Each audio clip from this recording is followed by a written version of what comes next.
On the Fringe with Dan Radio Style. Hope everybody out there's having themselves a great day. I feel like there's a lot of different variants of population out there right now. There's all the people that are like all the king's horses and all the king's men want to put back this friggin' egg again.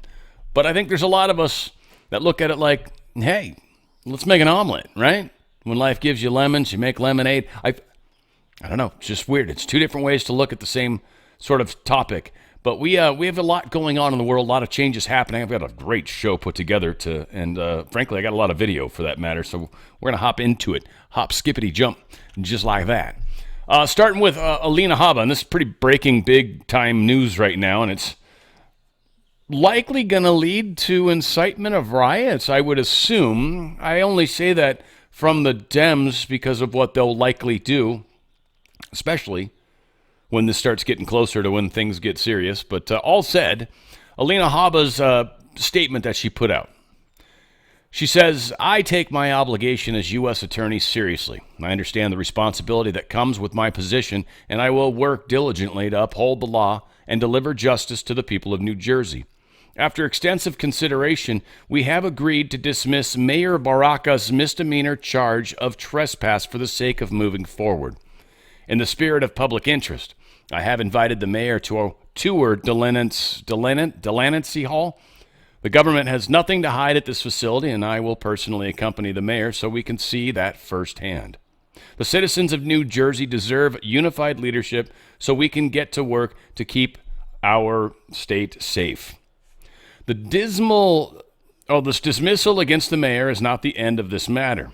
Congressional oversight is an important constitutional function and one that I fully support. However, this is not at issue in this case. Representative LaMonica McIver assaulted, impeded, and interfered with law enforcement in violation of Title 18, United States Code, Section 111A1. That conduct cannot be overlooked by the chief federal law enforcement official in the state of New Jersey, and it is my constitutional obligation to ensure that our federal law enforcement is protected when executing their duties. I have persistently made efforts to address these issues without bringing criminal charges and have given Representative McIver every opportunity to come to a resolution, but she has unfortunately declined. No one is above the law, politician or otherwise. It is in the job of this office to uphold justice impartially, regardless of who you are. Now we will let justice system work. Now this was, again, a lot came through on this story. I feel like we've got I guess I've got it all in here.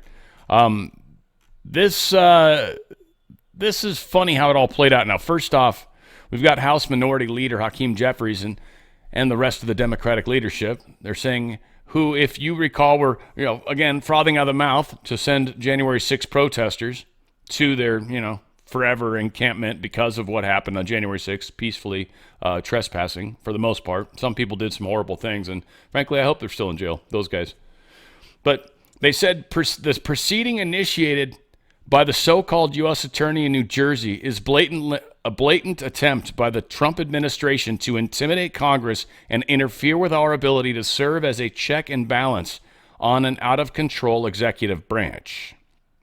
Literally, he considers assaulting someone as being out-of-control executive branch or being in their abilities to check and balance by assaulting. And I'm sure she's going to be like, these videos were made up. No, they're not. And it's pretty obvious they're not, frankly. Now, Donald Trump was asked about it. And was this one or not? I want to make sure I didn't screw this up. Yeah, there we go. Cool. I did pull these up. Here's Donald Trump talking about this specific situation. Oh, give me a break. Did you see her? She was out of control. Did you address those days are over. Did The you days tell her of to do woke. that? The days of woke. No, I didn't. The days of woke are over. That woman, I have no idea who she is. That woman was out of control. She was shoving federal agents. She was out of control. The days of that crap are over in this country. We're going to have law and order. Yeah, the days of that crap, I like that choice of words, frankly, are over. Now, here's the crap he's referring to. And again, I'm not going to replay the section where she does the assault. You see it pretty handedly. I think they even do a flashback of it one more time. But it is assault, or sorry, battery. I was corrected the other day, and technically it's battery. She's physically moving somebody, and she's got her arms up. Again, I keep doing this every time I talk about this story. Like, she's got her arms up. It's funny though. Seriously, almost every time I've talked about this story, I've had my camera off, and I'm like doing the gesture. Like, you can't do a gesture and not have people see it. That just destroys the gesture. Anyways, and it's more just antics. All said, here's the example.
Sure does look like they think of themselves as not only above the law, but like above all of us. All of us. This is fantastic how this is playing out. So we'll see. Again, Homeland Security posted this about Mr. Schumer. Schumer posted this. Let's see if I can open this without ruining myself. Says, with the Brooklyn Bridge strike last night, this is that Mexican Navy ship or whatever. The bunch of people were all standing like holding hands on the bow. This is pretty funny because they smacked into a bridge, that was too low for the height that they were, and they should have known that. Anyway. With the Brooklyn Bridge strike last night, I'm fighting for answers about whether Trump and Doge have impacted water traffic control.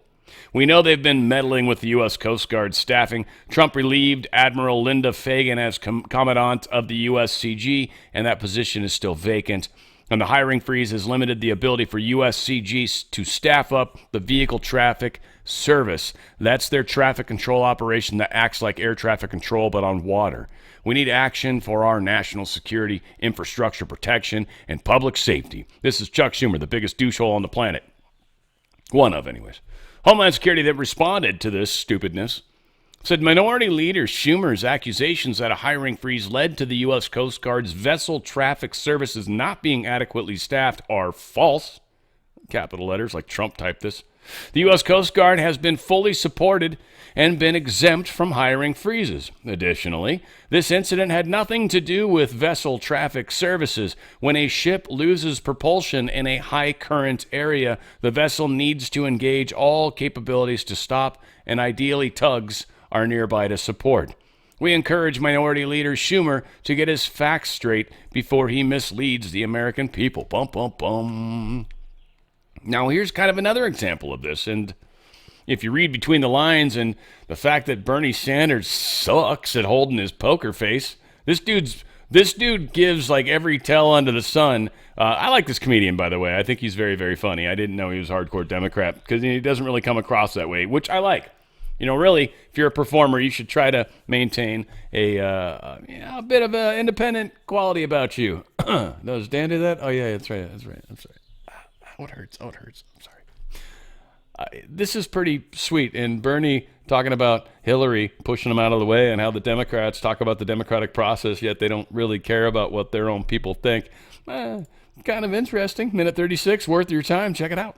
The problem I think a lot of voters had is like they didn't even know if it was her. We didn't even know if Biden was president. We didn't even know if these were her talking points. And we felt that over the last 4 elections, Democrats, we felt that we didn't have a say on who could be president. We talk a lot about the Republicans being autocrats and oligarchs and taking over democracy, but from the Democrat perspective, and I'm a lifelong Democrat, I felt like the Democratic Party completely removed the democratic process from its constituents. And I think they need to have some accountability of that. No argument here. I donated for you. I wanted you to 2016. I was like, this is going to happen. This guy's going to do it. And it felt like they stole it from me. And I'll be honest, it broke my heart when you supported him. Look, but you have, in the world that I live in, you got a choice. And I mean, a lot of people, including my wife, agree with you. But, you're down to a choice. Is it going to be Hillary Clinton or is it going to be Donald Trump? Not a great choice. But it ended up being him anyway, so why don't we burn it down? Well, because it's easy to say burning it down means that children are not going to have food to eat, that the schools will deteriorate, people will not have health care. I got it. And I'm an elected official. I got to represent the people. That's fair. And I can't turn my back on. But then could we not also say, if ostensibly there hasn't been a fair primary for the Democrats since 2008, are they not also a threat to democracy? Yes. We often hear. Fair enough. That is. Yeah, I'm not going to argue with that point. Again, another comedian I like. I like these two guys both. Just, again, funny. This dude's, he's Indian, and he's oddly, psychic when it comes to pinning people in the audience. I love people that do audience work. It's just fun to watch. This guy's a great comedian, though. Just, whatever. I know I shouldn't get into it. I didn't realize they're that left-leaning, but whatever the case is. We got a Trump administration settles the Ashley Babbitt lawsuit, nearly $5 million. A step in the right direction for sure. Certainly a horrible incident that occurred, so hopefully that helps in any small way that it can, considering. More severe weather has pummeled central U.S. Thousands recover. Deadly tornadoes, all sorts of deadly tornadoes happened last night. Looks like in Oklahoma, at least 10 homes were destroyed, multiple buildings damaged, including a fire station, around 115,000 customers without power. So that's bad stuff. Huge hail, damn, 4.5 inches in diameter, my friends. That's a pretty big chunk of hail. Also, we've got officials, Friday tornado damage, 5,000 buildings. Where's this? Where officials estimated, last Friday. Okay, yeah, they got some bad damage. Anyways, a lot of people have been damaged, harmed. Just a decent video of some all sorts of storms, but we don't need to belabor that too terribly badly. Apple is... I don't know if this is part of what I used to always kind of foresee, and just that I just didn't think Apple was a good company to kind of get in bed with. Again, not trying to pick on them. You guys know I don't like them, so I'm not trying to hide that per se. But, I don't exactly try to hide good news they come out with. It just seems every once in a while they've got some weirdly bad news. This is part of that. They were working with Alibaba, a Chinese Communist Party company, that helps control. They wanted to put this on the iPhone so they could basically control phones at the phone level. And this is part of that whole, censorship, whole control of the population, whole communist thing, the whole what they're trying to turn this country into. And a lot of people are a little critical of Apple, possibly rightly so, for doing this, for even being willing to do this. Now, again, Apple, I'm going to make the argument for them. They're like, dude, this is a billion people roughly market. Why wouldn't we try to, do things the way they want? My concern is, one, Alibaba should only have access to Chinese people. That's debatable.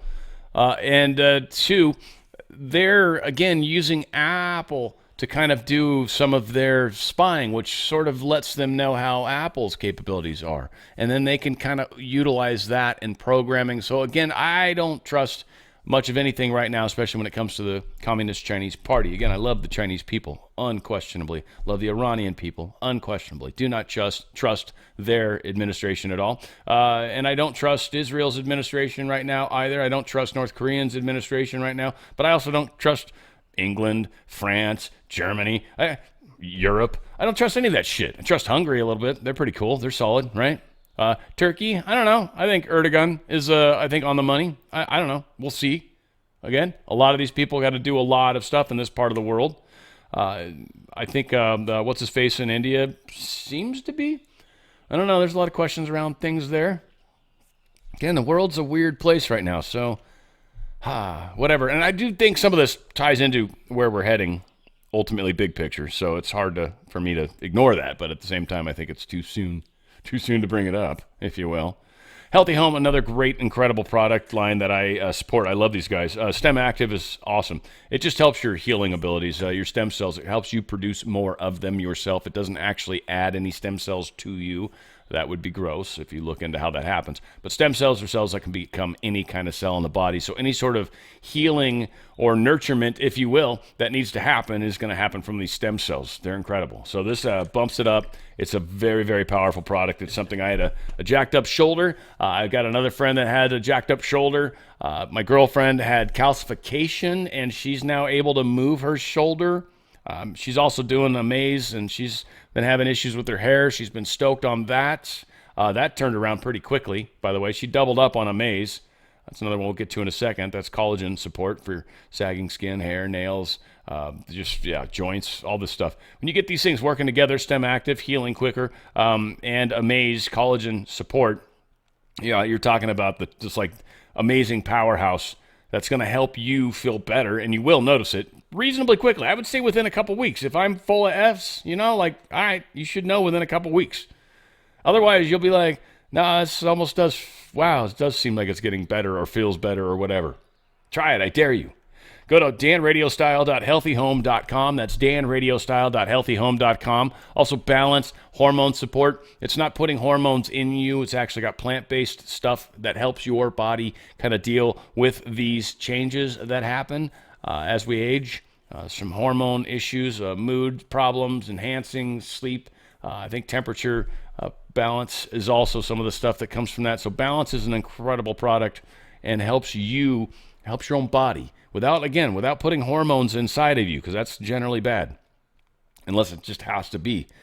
But this doesn't do that. It helps your body with plant-based, vegan stuff, helps your body enhance its own system. It's very powerful. Prime, you can't even imagine the energy you're going to get from it. It's pretty fantastic. It's a nitric oxide booster. It helps expand your blood vessels, basically, so more flows through, more oxygen's being given to these areas, more flow. It's just more energy. It's just weird how it works, but it's fantastic. And there is a Stem Active for pets. You got a pet that's going through a surgery, got some damage, hip dysplasia, arthritis, all these kinds of things. Healing is what a lot of that is, right? A lot of this is swelling and stuff because you've got infections, you've got irritations. Well, when you've got stem cells are activated, they can get in there and become the cells that need to be there, need to be enhanced, that need to kind of regenerate.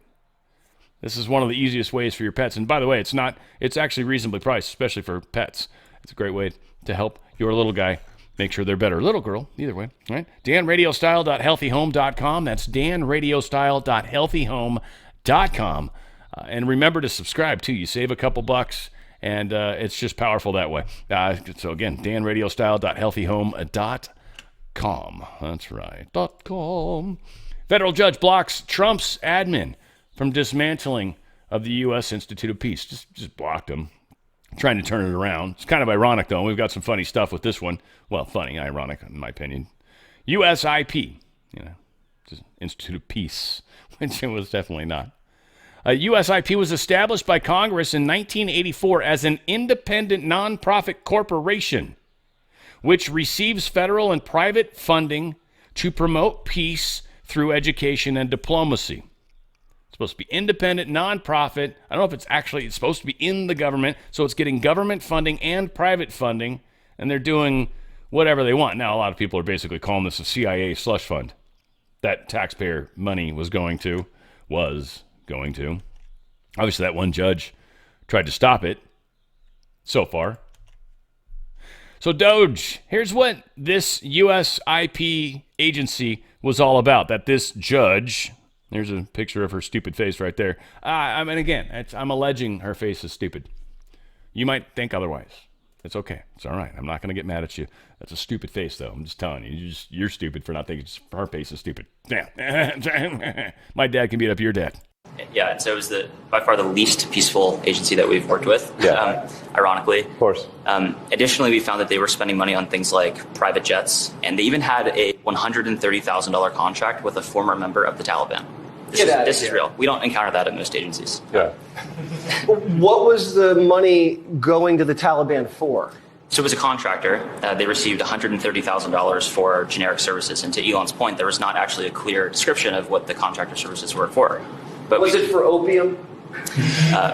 Unclear. Or weapons? Or nothing. Or nothing. or abroad. Or, nothing. And you naturally have to ask the question, well, how did we get here? Like, when the country was founded, there were only 4 agencies. Today, there are over 400. So there's been a 100x increase in the number of agencies since the founding of the nation. And thanks to President Trump, he's now signed 2 executive orders to start to reduce the number of agencies in the government, and the Institute of Peace was one of them, which is why our team went in to try and understand what was going on. And that's when we found all of the craziness, like the weapons in their armory. We found the payments to the Taliban. Okay. Yeah. Oh yeah.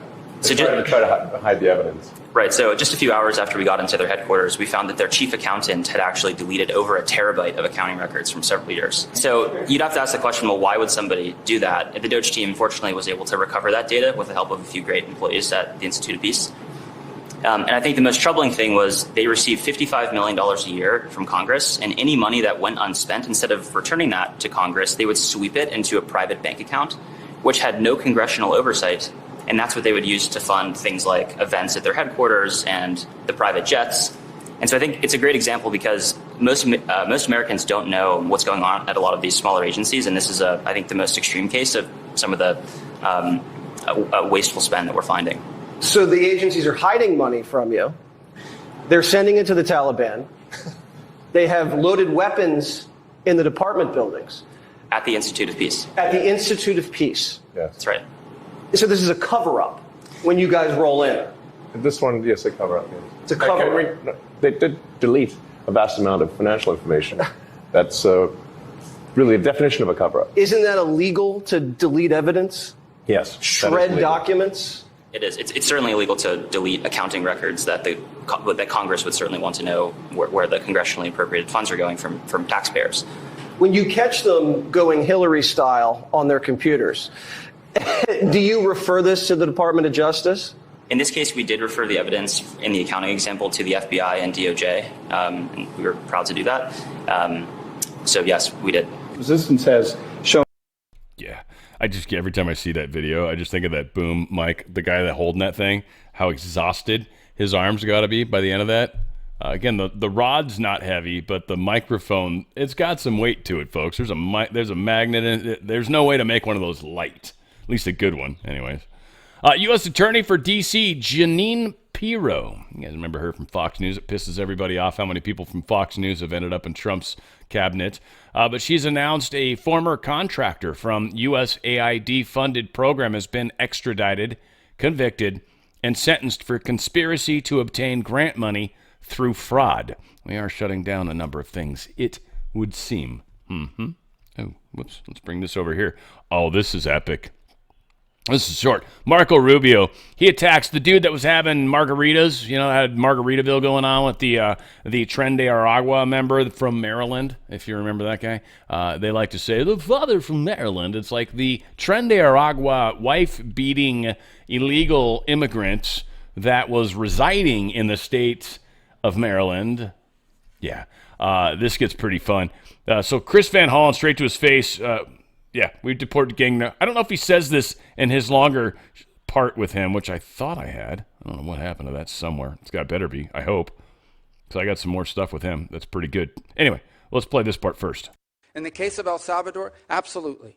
Absolutely. We deported gang members, including the one you had a margarita with. And that guy is a human trafficker, and that guy is a gangbanger, and the evidence is going to be clear. In the days to come, you're going to see who you went to defend. Senator, I'm sorry, please, Mr. Chairman. Secretary Rubio has the floor. Mr. Chairman, he can't make unsubstantiated Senator, comments like that. Secretary Rubio has the floor. You had Secretary your time. Rubio should take that testimony to the federal court Senator, in the United States because Well, he hasn't done it under oath. Here's another point, okay? There is a division in our government between the federal branch and the judicial branch. No judge in the judicial branch cannot tell me or the president how to conduct foreign policy. Remember when we talked about how you emotionally activate somebody and that's how you win arguments? Yeah, I call it button pushing. That's what I've always called it. It's just a fun little trick I learned when I was younger. It's just you start finding certain little eccentricities about certain people and you just start pushing that button and they start to freak out slowly. It is... I don't want to say it's borderline entertainment. It's borderline evil, but it's fun as hell. It's fun as hell. I don't do anything to hurt them. I don't try to, push them into a direction. They're being dicks, and it's just my way of fighting without fighting. I just make them self-destruct and watch. It's just, I don't know, oddly entertaining. I know it's probably bad. James Comey, I'm only going to play about a minute of this because, Jesus, none of us could take any more of that. Come on. Jesus, take the wheel. We're going to need it for about a minute here, folks, but you'll get the point. And I want to say, I think it's funny. He's like, I didn't know what it meant. And he's like, and I'm going to quote him, and I'm spoiler alert, but he's like, my wife said when she worked in a restaurant, she said exactly what it meant. Said exactly what it meant. And so what? Assassinate and that word? Just substitute the two. And if you thought about, like, if I'm translating this to another language and they're like, assassinate and or remove, would you consider that the same? Close enough. Yeah, that's probably what they meant. Right? Well, we'll see what you think. Of a political firestorm. Yeah, for walking on the beach with my wife. So I don't know how we ended up here. It never occurred to me that it was any kind of controversial thing, but that's the time we live in. So take me back to the walk on the beach. We were walking on the beach. We went to the beach to prepare for this week, which was the launch of my book, and to think about the book and to prepare to answer questions about it. Get off the beach, old man! Towards the road, and we saw in the sand someone had arranged shells with numbers. And Patrice, my wife, said, "Why would someone put an address in the sand?" And I said, "I don't know." And we stood over it, and I said, "I think it's some kind of like political message."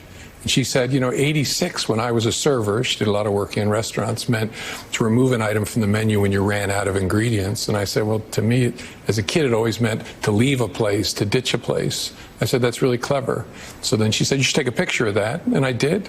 And I posted it on my Instagram account and thought nothing more of it until I heard through her that people were saying it was some sort of a call for assassination. And I'm so glad you were the head of the FBI, because you're a fucking idiot, dude. That's it. Like, your intelligence has been 86th from you. See, there you go. I'm using it your way, buddy. Removed. Oh my God. Like, let's just remove ourselves from this place. You're an idiot. But it is all sorts of entertaining, and who knows what they actually talked to him about. I still think this was a cover. I still think that. I think this was a cover. I think they used this to bring him in. I think they gave him a choice, and or they posted the post themselves. I don't know which. But this was a way to bring him in or have a discussion with him that wouldn't look weird. But, it does, but it's acceptable for us. I'm telling you, none of the shit that they're presenting to us is actually what's happening. I just don't, very little of it anyways. Again, it kind of goes back to that, we'll talk about it, the Dan Bongino and Kash Patel thing. Again, what they're saying isn't necessarily what's happening, but we'll get there. We'll get there. J.D. Vance favored to win the GOP presidential nomination in 2028, a poll shows. Yeah, I think most, I don't know. What do you guys think? I don't know, put it in the comments. Hey, thumbs up too, by the way, if you guys like what's going on. It helps the video a lot, especially, I guess, when you do it earlier in the video than later in the video. Right at the beginning's not necessarily a good thing, though, by the way. If you're into it, and I just said something cool, and then you thumbs up, there's actually an algorithm that marks that spot in the time where you thought about doing it, and maybe it's because I said it, which happens, or maybe it's because you liked what I did at that point. Either way, those things help a lot more than just always liking it at the start or just at the end or whatever. And just saying, if you guys want to help other people too, that's kind of how the stuff works. Like, if you like it closer to where the moment is, that actually, they'll do all sorts of things. They'll put commercials there too. It'll make them some money though. Anyway, yeah. So 46% registered voters ready to vote for Vance. All right, there you go. Rock and roll hoochie coo. James Comer was talking with Fox News in regards to the staffer, possibly, who was using the auto pen. You are going and looking at who is controlling this auto pen, because Joe Biden, he's demonstrating that he doesn't have all the cognitive capabilities they had. That interview was from 2023. Yeah, that's hard evidence. Early in President Biden's term as president, it clearly shows that he was in significant mental decline. It questions who was actually making the decisions. So what we found is not just with the pardons he issued, but many of the executive orders that the courts are now using to Trump-proof many of the executive orders that President Trump is trying to implement to make government more efficient. Many of these executive orders, as well as the pardons of Biden's entire family as a result of our investigation, these were all signed with the auto pen. And clearly from that interview, which was many, many months prior to the heavy use of the auto pen, Joe Biden wasn't capable of making decisions. He wasn't coherent. We think we've identified who the staffers are. Jason, you all have done great work with that over at Heritage Oversight. We're going to bring everyone that we believe was involved in any role in the use of the auto pen. We're going to invite them to come in for a transcribed interview. If they want, then they will receive a subpoena and they will have a full-blown deposition. But we want to find out who was actually making the decisions in the White House during the last 9 months of the Biden administration when he was clearly in mental decline. This world will not resemble what it was ever again. Ever again. Here's Trump talking about this whole auto pen nonsense. Because the Democrats have really hurt our country. And we are going to go into very much so. Remember what I said, the auto pen. This government was illegally run for 4 years. Thank you very much, everybody. Thank you. Illegally run, baby. This is going to be bad. So, okay, here's Tucker talking about the Kash Patel and Dan Bongino coming out and saying that Epstein committed suicide. Now, one, I'm just going to say, I got a few people emailed me. There's seen a bunch of headlines already, so it's not just the people that emailed me. Please don't think it's you guys only. I mean, it's just a bunch of people. This was obviously a hot topic. I knew that when I did it, so I'm actually proud of myself from that standpoint. I knew it'd get people fired up. It did. So they're telling us a few things. They're saying that the evidence suggests that suicide was cause of death. Now, again, I've talked about it before. I don't really care is what it's always been about. There's been a lot of people that have suggested that he was put into witness protection, and that's cool. I knew they were going to try to kill him. I was saying that up front early, and I was like, you guys obviously have to protect this guy. But I think he was suicided. They turned the cameras off. The guards were somehow asleep or whatever. They got paid by who? I don't know. And he had a cellmate. Cellmate makes the most sense. It could have very easily have killed him. There was, I do believe that bone that would suggest strangulation was actually broken. They said, even though they tried not to make that public because it made it look like he didn't kill himself, but in fact somebody helped him. So there was some weird information that came out. Now, what I guess bugs me a little, and I love Tucker, and I love this other guy. I forget his name on here. You guys, he's super famous, right? So, don't listen to me, listen to him. That's fine. I don't care. But what I thought was interesting, and he catches himself, which I thought was even extra interesting, which is good. It means he has a conscience and soul still. But he says, I've looked at all the information about what happened. We don't have any information, bro. Best we know from all the information, he got suicided. He's dead. And then all these rumors kept floating around that he was still alive. And I was fine with that. Like, maybe he is. That'd be cool. But does it need to be? We know what Mossad was doing. I think, got a lot of the records. FBI, at least at SDNY, had a bunch of the video, a bunch of the records. Pam Bondi's talked about all the little children. We know what happened. Do we need Epstein?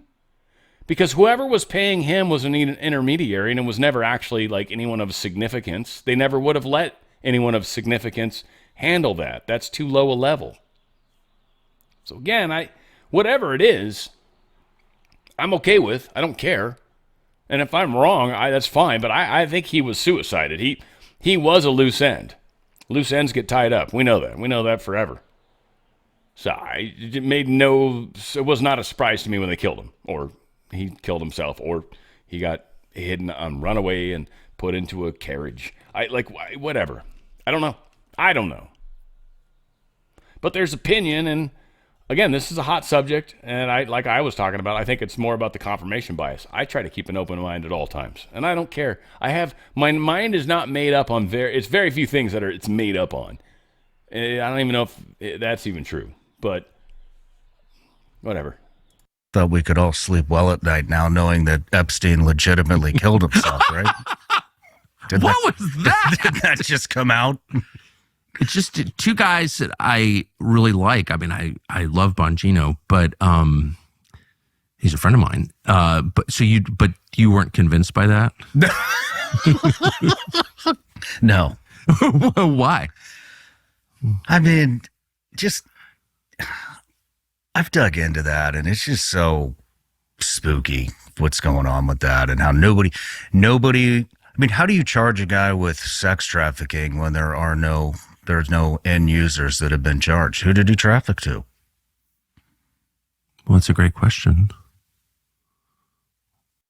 So again, like they said, I like these two guys, right?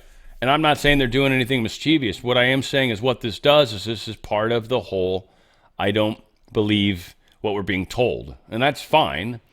I personally, and again, I'm hoping that we've actually got some semblance of control of the government. I listened to Kash Patel a lot before he became anybody significant in the 4 years, right, in between. Dan Bongino as well. Both these guys. They have unquestionably, in my opinion, demonstrated what side of the fence they're on. Tucker and this other gentleman have interviewed everybody under the sun. But outside of that, that's what they are. They're this awesome platform that's got some great experience that's interviewing a whole bunch of people. But, I mean, that doesn't tell you where their heart's at per se. Your efforts, how hard you work, right? The places you put yourself in front of, the hour. I mean, it's just, so I don't know. I don't know. Like I said, I think it's interesting. I like Tucker, but he's done some stuff that has questioned me long, and he worked for the organization and his family. And there's a lot of things that Tucker has going on. This other dude, Sean, I think his name is, right? Ryan, Sean, one of the two. I mean, I've watched a bunch of stuff with him. I think he seems like a pretty cool guy. What is he, like a Navy SEAL or something? Or I don't even know what he is. But, like, I don't know. Again, it's just a trip to me. There's a lot of people that I have friends that know directly that I'm like again, where we're at right now is very interesting to me. It's part of why I'm happy to be sitting on the outside. There's a lot of people that are like, who you interviewing this week? It was a good friend of mine always asked me that, even though I always tell him I'm not interviewing anyone, man. I don't interview people. I said, other than Mike Lindell, I've got him on tomorrow, Wednesday. But that's everybody else's thing. I don't want to be a part of that because of this reason. You give credibility to people you interview. You just do. As a channel, you sort of accept some of the mojo that comes with that person, unless, and I think Joe Rogan's one of the few that actually pulls this off in a cool way. Maybe there's a few other, but I haven't seen it. Joe Rogan's the only one I've really seen that has an internet guy that can back it up. He's like, look it up. Whatever his name is. I can't, as many of his things, I can't remember the dude's name. Look it up. And he pulls it up and there's information. And at least you're backing up your point. It's kind of like why I like to show the stories. But many don't. Many have someone on their show and they don't want to be a dick to them because you'll never get anybody else on your show again. And that's your whole show. And if that's what your whole show's about, is having people on it, you can't be a dick. And it creates a problem. That's why I don't like to do it. Because there are times where I want to ask harder questions. Now, I will say, I thought I got to talk about some of that with Mike Lindell. We talked about his legal stuff. That was something we chatted about beforehand. And I cleared it with him beforehand. I said, no, I'm not going to throw any surprises at you, and I won't. I don't think that's cool, right? I don't think that's cool. But I do want them to know, like, I'm going to ask a couple questions that might, be in an area that's uncomfortable. What do you think? And they're like, nah, we can do that. And if they say no, that's a problem for me. I haven't had that happen yet. I don't do interviews generally, so I don't have to worry about it. But that's the larger point. I just think there's a lot to the concept of what we're experiencing. I was in radio. It's very fake. Radio's fake. Fake, fake, fake. There's so much fake shit. TV's even extra fake. It's fake. There's fakery. I'm not saying what they're saying and presenting is one thing, but how they do it and the way they impose the images to you, and man, I wish people understood.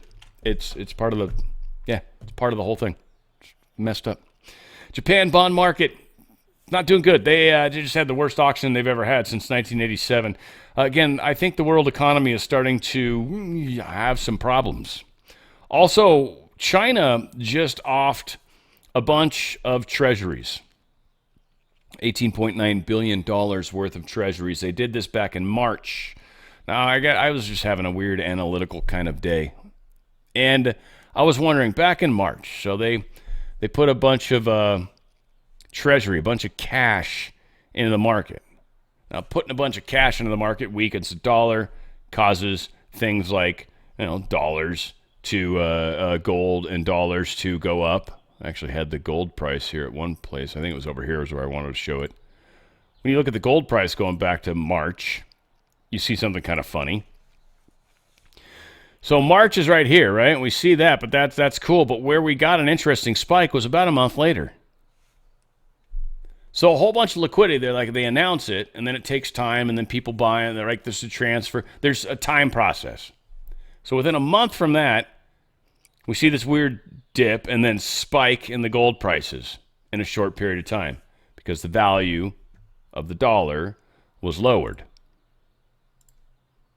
Now, what we also find is around that same time, we could micro this down a little bit, but crypto markets picked up more just money, capital, investment in general. And this popped into my head because I kind of saw what they're trying to do with the crypto markets, and it was just like, oh, that's pretty fucked up. And I'm like, all right, whatever. And so the pattern that I was assuming before I looked into the data, and again, don't trust me, all right? Okay? Believe what you want to. I don't trust me.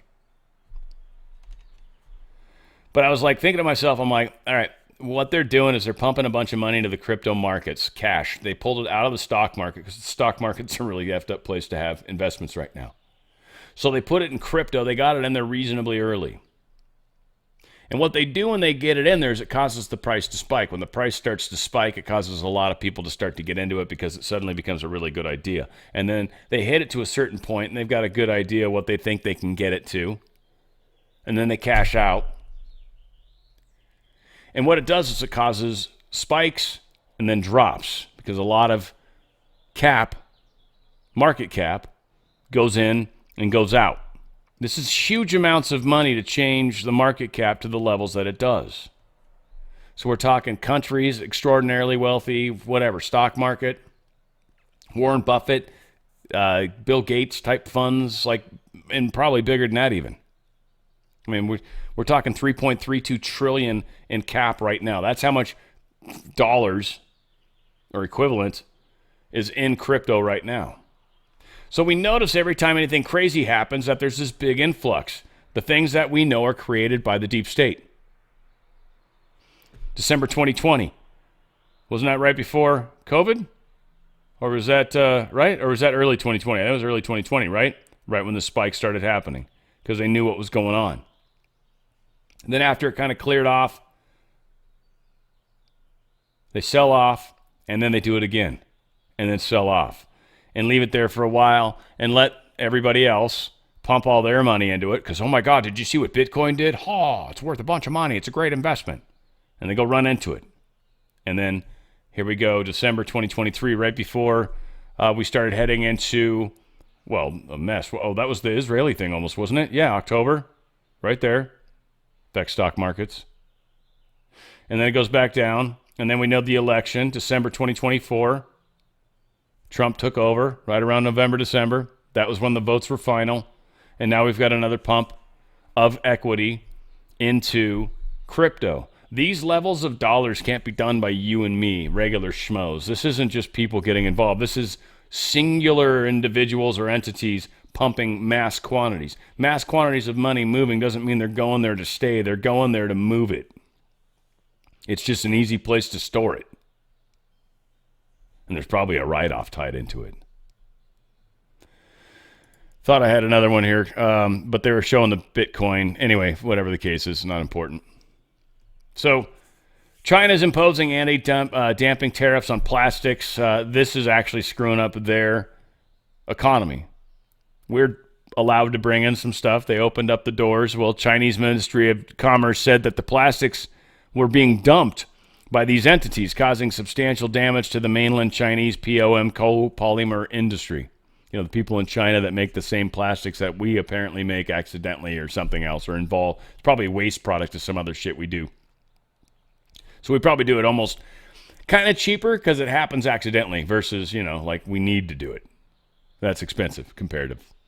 So they're like, we can't afford it. You're messing our markets up. It's like, well, there you go, China. That's what you guys have done to us for eons and eons.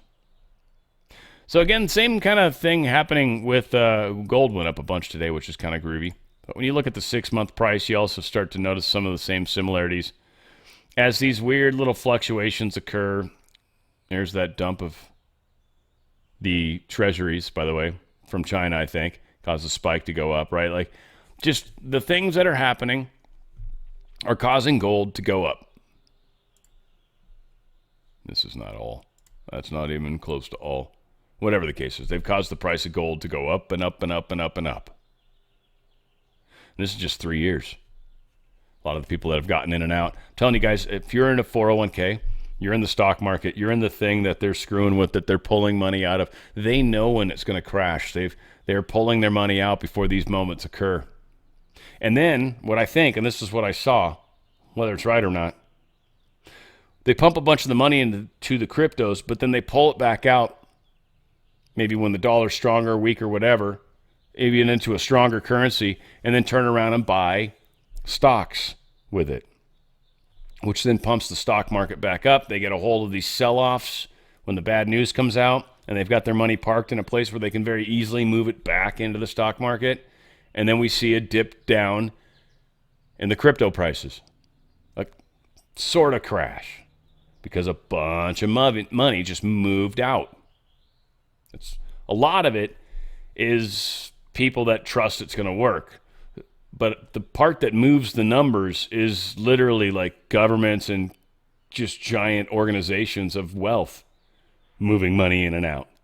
They're taking advantage of it and doing it secretly, possibly. I don't trust any of this nonsense. I trust precious metals. It's a thing I physically have. It actually is holding up way well. As far as assets, it's like I said, it's physical. It's something that if the lights go out, computers no longer work, if solar flare happens, this shit's still going to work. It's just something that is trustworthy. You can melt it down and make jewelry. You can make, there's a lot of products that they manufacture using it, solar panels for silver. Silver's weirdly priced. It should be way more expensive than it is, and it's not. Paper contracts, mostly people assume, but a lot to it. I'm telling you, the 401k, the IRA, they're just like moments away from finally they can't keep doing what they've been doing, or, you know, as things keep changing and information comes out and certain stocks take craps overnight, and that affects movements of money. There's just a lot of uncertainty. I don't trust it. I would let my good friends at Goldco help you out. They're really, really good at this. There's a lot to this process, a lot to getting out of the wherever your 401k IRA is. And you can diversify, you can get out, it's up to you. But diversification is what they typically suggest. They don't like it when you go over 50%. They'll be like, hey, you know, most people don't do that. And your decision's yours. And before you sign on the dotted line, please pay attention to everything that's happening here. This is your wealth, though. And the deep state crash in the stock market, or stuff just failing because they're crap companies, I don't know. We'll see how that whole process plays out. Go to drslikesgold.com. drslikesgold.com. drslikesgold.com. Get out of their system. Certainly get the process moving. So that way, if you're at a point where you're like, I'm not sure, I'm sure, I'm not sure, I'm not, right? Like, at least be at that place where you can pull the pin if you want to. But if you haven't even gone that far, if you haven't even gotten a hold of the information from your company, do you even know how to get a hold of whoever's got your 401k or IRA? Do you want to, first off, but do you know how to get a hold of them? Do you know what your balance is? If you've got some of that info, that helps a bunch. You can get up to 10% free silver based off the face value. Free silver based off the face value. There's a lot going on. That free Ronald Reagan coin, big part of that whole thing. We got the Trump book. We've got the wealth protection kit. Best customer service ever. Highest price buyback guarantee. It's physical metals too, by the way. It's in a trust. It's a great company. Let my friends help you. Let them help you through this. It's a pain in the ass. They make it super easy. DRSlikesgold.com. DRSlikesgold.com. Get out of that system before they get out of you. All right, so Trump said he had a talk with Putin and Zelensky, said it went very well. They had a 2-hour call. A 2-hour tour. Yeah, 2-hour call. Yeah, we don't know other than that. Just they think things are moving in the right direction. He's happy with both sides, blah, blah, blah. There was some stuff Zelensky posted that he's like, I'm ready to, sign this deal. And then he says a bunch of stupid shit. Like, Zelensky's the problem. They keep ignoring him. So Trump talked to Zelensky before he talked to Putin. Then he called Putin, talked to Putin. Then he called back Zelensky. There's no way he's getting Zelensky on the call. And I'm sure Zelensky's like, let me just get on the call with you. And he's like, fuck no, dude, you're going to ruin this. Are you kidding? You're an idiot. No, I'll call you back. Fuck. Click. Right? Probably similar. Probably. Yeah. President Trump says, here's what I want on Medicaid. This is like everybody's saying, this is what you're trying to do. No, here's what they want. Here's what I want on Medicaid. We're not touching anything. All I want is one thing. 3 words. We don't want any waste, fraud, or abuse. Very simple. Waste, fraud, abuse. Other than that, we're leaving it. Medicare, we're leaving it. All we're after, and this is for the good of it, is a lot of waste, fraud, and abuse. That's all we're doing. We're not touching it. The Democrats are going to destroy it. Thank you very much. Would you say, President Trump, that you're trying to remove something other than waste, fraud, and abuse? I feel like your story was muddled. You're saying something other than waste, fraud, and abuse? Is that, did I hear you correctly? It's like, mofo, I said it 3 effing times. Talk about waste, fraud, and abuse. You're wasting my time. You've been fraudulent against me, and right now, frankly, I'd like to abuse you. Yeah, that last part, I doubt he'd say that. He'd be smart enough not to. Senator Cruz predicts reconciliation passage, but there will probably be a lot of twists and turns. Oh, news at 11. There's no way I'm playing 4 minutes of this dumb fricker. But, yeah, he says he basically thinks it's going to get through, but I'm like making sausage, and I forget the famous person's name he said. It was like so-and-so said, you don't want to see how politics and sausage are made. How did I just find it? There it is. Otto von Bismarck. There you go. You didn't, yeah, there's your, the password is Otto von Bismarck. News at 11. Yeah, whatever the case is how it is. Shit sucks. Okay. Oh, good news. Yeah, we have good news. I called it this for a weird reason. So I don't remember why now. It's fun of it. Oh, yeah. A mishap. I call this good news, and you'll see why. A mishap happened at the Newark airport. Again, they disconnected. Again, some big changes have been made. Trump administration, possibly Doge, got involved. Made some changes. Made some upgrades. Well, they've had an outage again. Remember how the last one was like, I don't know, I think it was 90 minutes or 45 minutes or some shit? I don't know. Minutes. Many minutes. This was for, hope you're sitting down, folks, around roughly at about, sort of almost could be kind of about almost 2 seconds outage. That's improvement? 2 seconds? That's, hey, I'm gonna be that like running back and forth. I have to be the color guy in the video. Yeah, that was a win. Renewable stocks jump after Trump allows New York offshore project resumption. I don't know what's up with this. I think they made a deal with Hochul.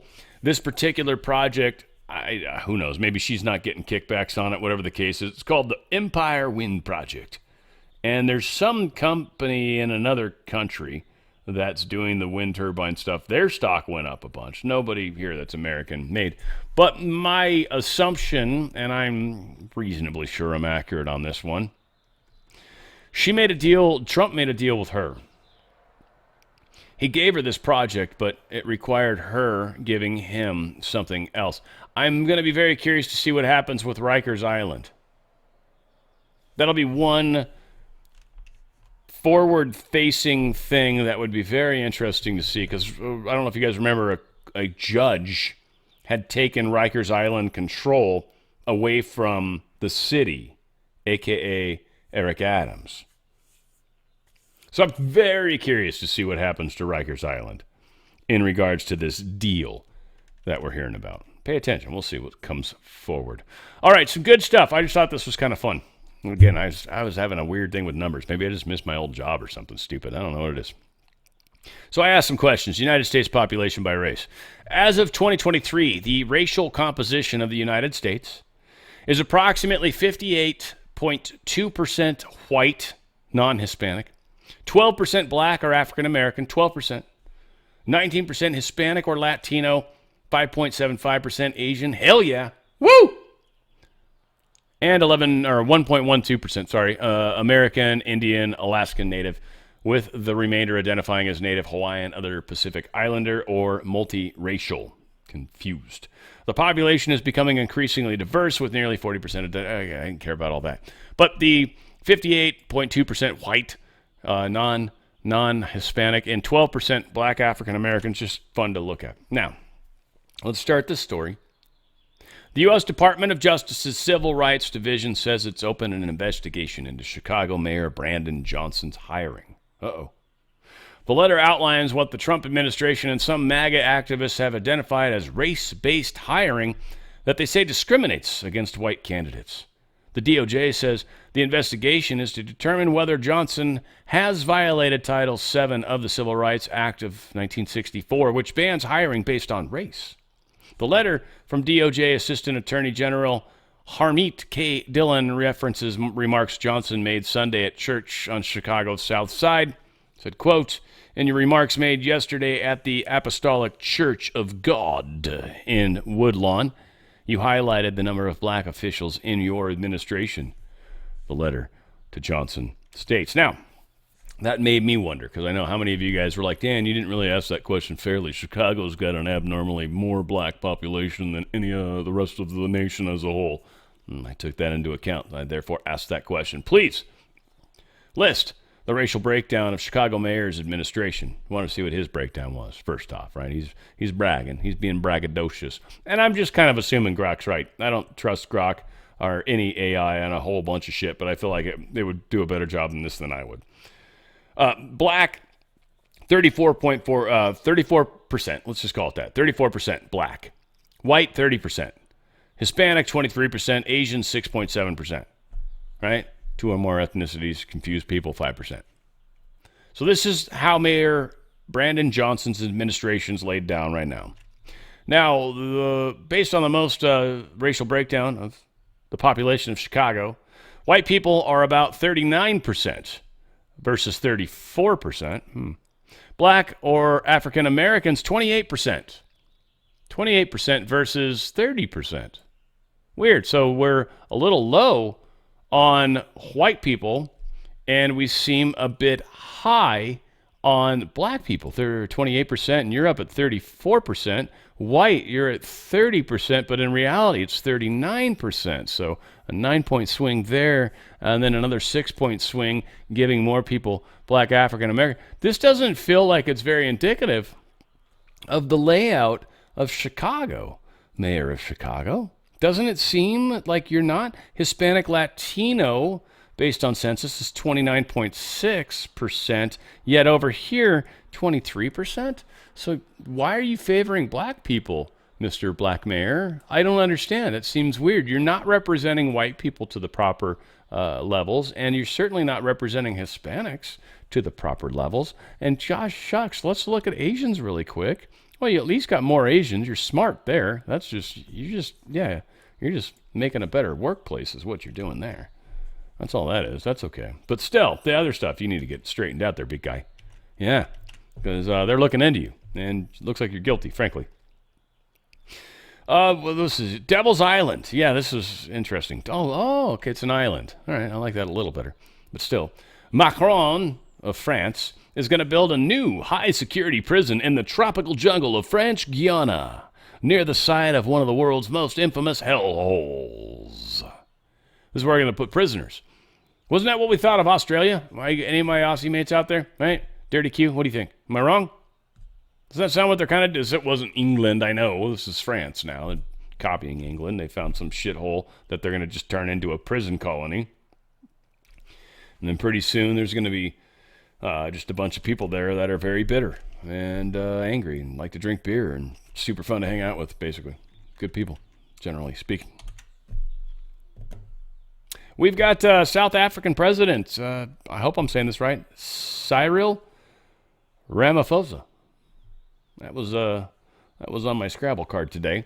He's showing up in the United States to chit-chat with President Trump. This, again, South Africa, the place where the white Afrikaners have made their way here, and he called them like a bunch of sissies or something to that effect, basically saying you guys can't stand trial, huh?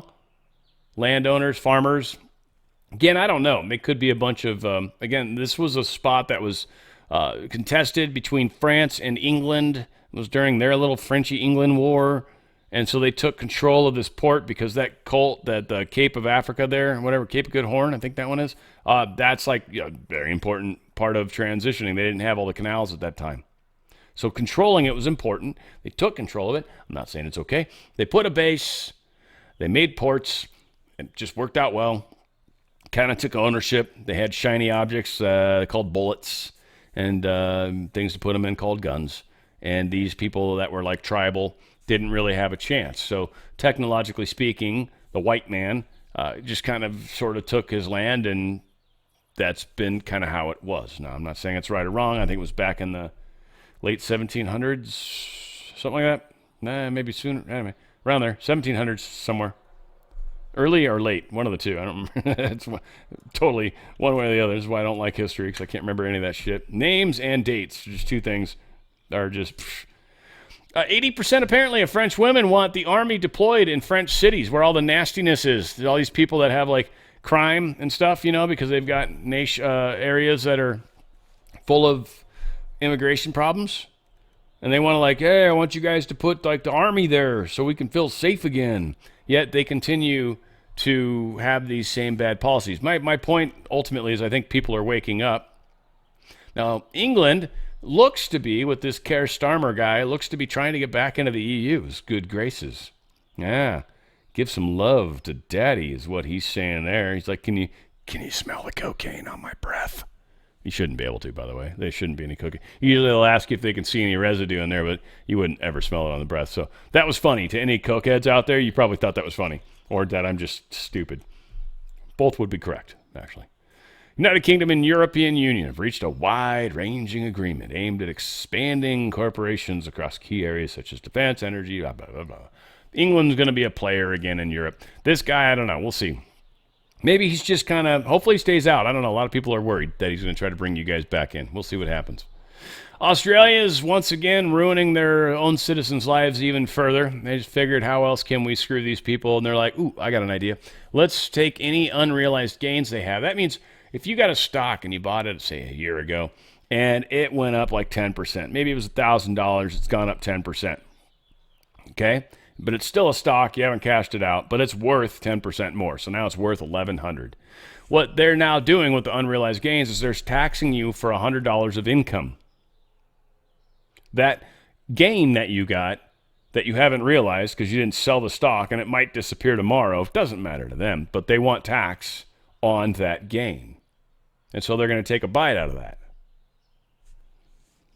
A lot of places, especially crazy progressive people, are like totally promoting this. This is like one of the craziest things in the world. It's unrealized. Yeah, but we think you could realize it so you can pay it. Because that's basically what you have to do almost. You have to almost kind of sell the tax or sell the stock so you can pay the tax. And then, okay, so what's the point of owning stock? They're just trying to dip into your wealth, your retirement. Kind of also why precious metals are nice. They can't do that. They can't. It's a physical thing. They can't do it. And if not, you just take possession of it. Romanians destroy passports after pro-EU candidate, yada, yada. A bunch of people all pissed off, burn their bras, burn their passports, whatever the hell. They're mad. I mean, it's, again, what happened in the mayor of Bucharest, I guess. The pro-EU mayor, he won instead of the guy that all the people seemed to want. George Simeon's who they wanted. He was the most important. And then Nikuzer, which sounds like accuser to me, which I think is funny. But Nikuzer Dan, which bothers me that his name's Dan, but accuser Dan apparently won. And, yeah, the people think that sucks balls, so they burned their passports. Haha, take that. The WHO is adopting a pandemic treaty, expanding its power over to disease management. A lot of people are panicking about this, especially in the United States, but here's the thing, folks. You might forget or have forgotten, we left the WHO. So kind of don't give a shit what they do. Just keep that in mind. But this is a controversial pandemic agreement. It just means they have to share technology. They have to share understanding of the disease. And there is no place in there yet that it talked about being able to take control of the country. That failed pretty much everywhere. They were not able to pass that anyways. But again, a lot of people are kind of just running with the headline on this one. That's like, oh my God, they did it. First off, the United States is not a part of it. Russia's not. I don't think China is. There's some other. China's just controlling it at this point. So some of the good countries are not a part of it, so don't sweat it. England is, of course. Nationwide phone network shut down in Spain just weeks after blackouts. Yeah, somehow shut down. They were having a hard time with voice for sure.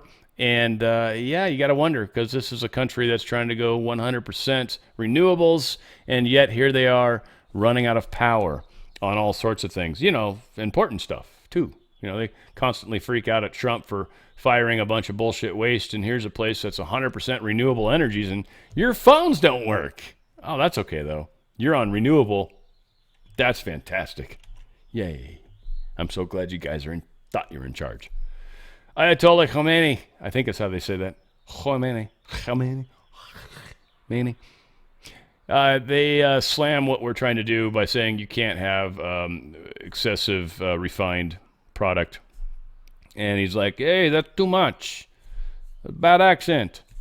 Dan says. That's too much, though, yeah. And they no. They don't. They said it's a done deal. We're almost done talking to America. It's pointless. If this is where they're coming from, then we have nothing to say to them. And so there you go. That's kind of where we are right now when it comes to Iran, which sounds like they're ready to fire it up. Very good friend of mine. I think I'd like to think of you that way, Paul. I hope that's okay to say. Paul's a good guy. Split Rock Coffee, and I know he ended up in my purview, but he's a good guy. And what they do and what he's involved with is what I'm most excited about. And so that's the thing, is he's got a wonderful coffee product. It's kind of like Mike Lindell, in my opinion. Like, he's one of these guys that does like a lot of other stuff. He's involved with this veterans group, and he helps them. I forget the name of them. Sorry. We'll talk about it this Saturday, by the way. You guys check it out. 1 p.m. Pacific, 4 p.m. Eastern, 3 p.m. Central. Do a live show with this community group of people. But we've got Split Rock Coffee. It's a brand of coffee. I make a bunch of good coffee. I haven't tried it yet. I mean, coffee, it's good coffee. I know that. That's what he says. I trust him on that. I'm kind of a weirdo when it comes to coffee, so I'm going to get some soon. And I know he's been wanting to send it to me for a while, and we'll figure it out. We'll work it out. But this is a good product, and this is going to a good company, and that's what I know. I know the heart of the owner, and one of the owners anyways. And it's 2014 by veterans sworn to protect America. So good coffee. You're helping veterans. You're helping a larger picture. And you're getting yourself some very, very good coffee to start your day off or help you through the day or whatever the case is. They've got a few different ways you can buy stuff. They've even got like ice brew that you can do yourself, which, by the way, is one of the strongest ways to make coffee at home. I'm going to give you a little secret. Soak it a little bit longer, maybe some more bitterness, but typically when you cold brew, you actually don't get a lot of the nastiness that you typically do from hot. It doesn't leach it out the same way, so you get more flavor and caffeine and good stuff like that, but less of the impurities and the toxins that tend to pop out more from the pressurization and the high temperature. So cold brew is awesome, and I do highly recommend it. You can heat it up, but why? And you just, again, it's delicious coffee. And if you do it properly and literally brew it and then just put it in the fridge and don't necessarily water it down, which is how a lot of places do it, and maybe you want to get more water, but you can always add water. But you can actually control a lot of the aspects of it, and the flavor is really what matters, and that's really the coffee itself. So again, really good stuff. Go to Split Rock Coffee. So it's Split Rock, like slam on that rock, and coffee. So splitrockcoffee.com/discount/OTF. That's splitrockcoffee.com/discount/OTF. Get some good coffee. Get your morning started the proper way after you've had the best night of sleep of your life from using my pillow stuff. See, again, I'm working everything together, folks. It's just trying to fill your day with appropriate measures. China is apparently going to launch the world's first drone mothership. It's going to send off 100 drones, possibly more than 100 drones. These will be suicide drones, something that affect, probably be a decent size thing.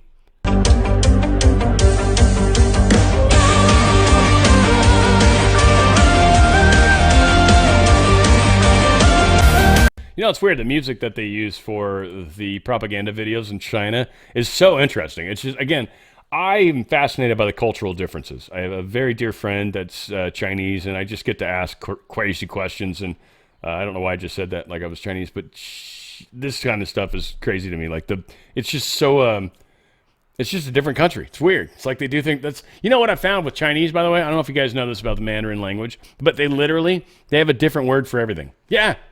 It's so friggin' weird. I'm stealing that from somebody. Bobcat Goldthwait or Stephen Wright, one of the two. I think it's Bobcat. India says China provided intelligence to Pakistan during the border clash. Whoops. So India's a little pissed at China. Again, India, huge population. China, huge population. Those two things being neutralized. And I think that's some of what the United States is probably doing here, or the good guys are like, hey, look, we caused this little thing that we could cause this whole billion plus people to get pissed off at you. That'd suck, wouldn't it? Huh. If you guys, two nuclear armed countries, were pissed off at each other with the two world's largest armies, that'd be strange. Which again, I hope no one dies. No one will, I'm pretty sure, but needless to say. Republicans sound the alarm. Illegal aliens are faking accidents, injuries to secure large payouts. In fact, the amount of dollars that this happened annually, they say it's $308 billion annually of just insurance fraud. $45 billion attributed to property and casualty insurance fraud. So much money is being swindled from us and people. So there you go. That's coming to an end. That's fantastic. ICE deports Chinese national convicted of drone photography of a military site. I can't wait for the judge to come involved on that one. You got to bring him back. He was only taking pictures. That's not wrong. So anyway, yeah, we busted a dude doing some illegal shills. This is another admiral guy. This guy's pretty far up the food bank in the old Navy. Bribery charges. Retired this dude for sure. He's going to jail for a while. It's a Navy ethics scandal. He issued, let's see, what did he say? Prosecutors said he steered a Navy training contract in 2021 to a New York-based company, Next Jump, in exchange for a $500,000 a year job that would begin once his retirement started. Yeah, that's pretty illegal, buddy. But that's what they do all over the place. So again, people are getting caught. That's the important thing. This is pretty freaking awesome. RFK Jr. and Senator Mullen just exposed the insane misuse of $1.7 trillion in HHS. We need to hear this stuff. This needs to come out, and this is why they hate all of these people so much. It's fun to be alive right now. So your total budget for 2024, I think, was around 1.7 trillion. Is that correct? Yes. So we've had a 10% increase across that. We've received nothing in return. We've had a 38% increase in 4 years. And at the with same nothing in return. And nothing in return. And we have my Democrat colleagues that are complaining about cutting spending. At the same time, we have NIH recipients, because we've heard our colleagues on the left side really complain about you cutting NIH funding because they call it research. But is it really research? I mean, let me just throw some numbers out here for you. Harvard received $488 million in NIH, and 69% went to indirect cost, meaning didn't go to research. Yale received $646 million, and 67.5% of their NIH money went to indirect costs, meaning didn't go to research. You have Johns Hopkins University got $858 million. 67.5% went to indirect costs, meaning 67.5% of $858 million did not go to research. University of California, San Francisco received $815 million in NIH money, and 59% went to indirect cost. But I'm sure there's no room to cut NIH money for research. I mean, who would think we probably have room for that? Because let's just use the top 4 recipients for my colleagues and on the Democrat side. Let's just use their numbers and round numbers. That's $2 billion $807 million in NIH money for top 4 universities receiving NIH. Out of that, $1,684 million went to indirect cost. I'm using rough numbers here. Now, I'm sure there's no room to cut NIH research, right? There's room to cut the research both through the indirect cost, which the total cost was $9 billion last year in indirect research. So that's $9 billion that did not go to research, but also $9 billion that went to other things like flowers at the university. Right, and the way we don't know what it goes to. The president's And the way it works is if we give $1 million grant and there's a 60% indirect cost, that means they get to keep the $1 million grant, but we have to give them another $600,000 for their indirect costs. So that's the way it works. And the private universities that have the big endowments, like you were referring to, they're the ones that get the most inflated numbers. Let me just say this. We have 9 separate offices for women's health. We have 8 separate offices for minority health. We have 20 separate HIV programs. We have 59 separate behavioral programs. We have 40 separate opioid programs. We have 42 maternal health programs. Each one of them have their own administrators. We have 100 communications offices when I came in. We have 41 chief. Say 100 communication offices? Yes, 100, and we have 1,400 external affair officers, staff. We have 40 procurement departments using 4 different contracting systems.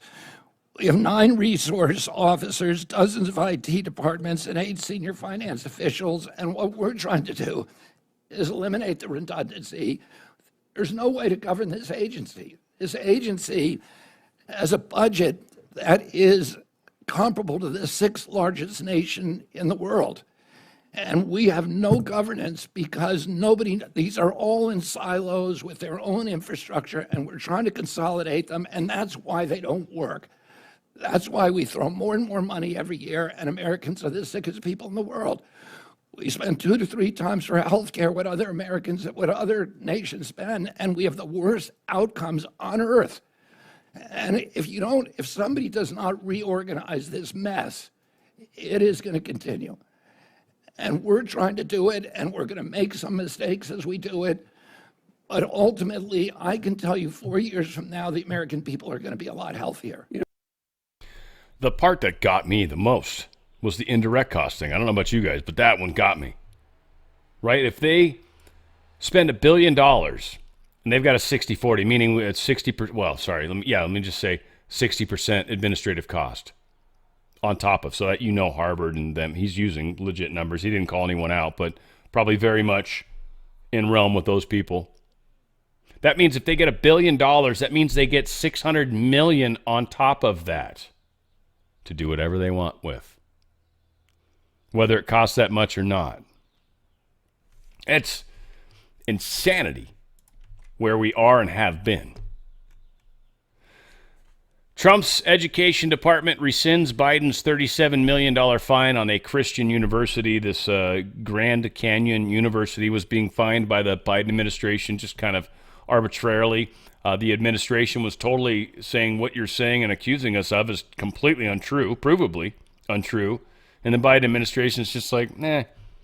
I mean, from what it sounds like in the story, it's Breitbart, so usually they would smear as much as they can. They're not horrible, but they're not the best by any stretch. That's me. Whatever. President Trump just signed the first federal law targeting deepfake abuse and unauthorized explicit content. Finally saw it. This is a legit law. I don't know. He signed the first federal law. Targeting deep state. Okay. I'm wondering how many laws have actually made it through that he's signed. I'm wondering. I wonder if there's that many. Everything's almost been executive order at this point. Whatever. This is the Take It Down Act. I think his wife played a large part in this, Melania. She did a very, very good job.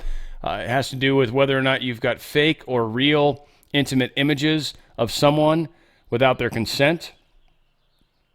I still trip on the fake part of it, but I get if it looks like you, it implies that it's you. So if people think it's you, then, it's the same thing as you, I guess. Just make me look good if you can, but that's probably not what really happens, right? Not what happens. But yeah, so they're going to get out that. And if you share it, I guess if the online source sharing it too, by the way, doesn't take it down if told, hey, that's a fake, then apparently they get in trouble too. So, yeah, all these things are happening. I do want to play this. We're going to close this out with this because I thought it was so good, and I put it at the end so that way you guys can ignore it if you don't want to. And I was bummed. I was hoping it was this whole show, and the 21 minutes wasn't the whole thing. But I'm going to play it at 1.25 speed, at least. It'll help a little, but it's just funny as hell. The very beginning, he kind of talks about how he's plugging a book, but then Jon Stewart just kind of rips into the whole idea that Tapper is putting this book out, and I feel like the story of Trump having cancer was meant to essentially blow dart Tapper. I think. He doesn't call this out, but that's what I think happened, and why I think it came out that he has cancer is so Tapper's book fails. I don't know. You guys I'm kind of wondering, but I think Jon Stewart, he's like 90% there where you're going to be laughing. And then I think 10% of it, you might be like, hey, but maybe even 5%. Hey, it's not that bad. It's actually pretty good on this one. And again, I love this dude. You guys know that. There's a few of these guys. Bill Maher, I don't love as much as Jon Stewart. Jon Stewart still says shit that pisses me off, but Bill Maher does it way more often, hands down. And Jon Stewart's just, I don't know. I think he's a nicer human being than Mr. Red Shoes production. But we can all forgive here. That's what this is about. It's about love, people. It's about being together. It's about working through this together, too, because we got a lot of crazy going on in the world. And we may not always agree, but be careful who's leading you. Be careful how they're emotionally affecting you. And if it's not beneficial, if it's not moving you in a positive direction, I would ask you to question whether or not that's necessarily a good idea. And bad ideas need to be stopped. You got to do something different. Replace it with a good idea. Might be tricky. I'm not saying you have to. I just want you to assess. I trust you. I trust your judgment. It's your life. It's your experience. But we're all here to make a difference. We're doing it together. We're rippling, baby. Where we go one, we go all.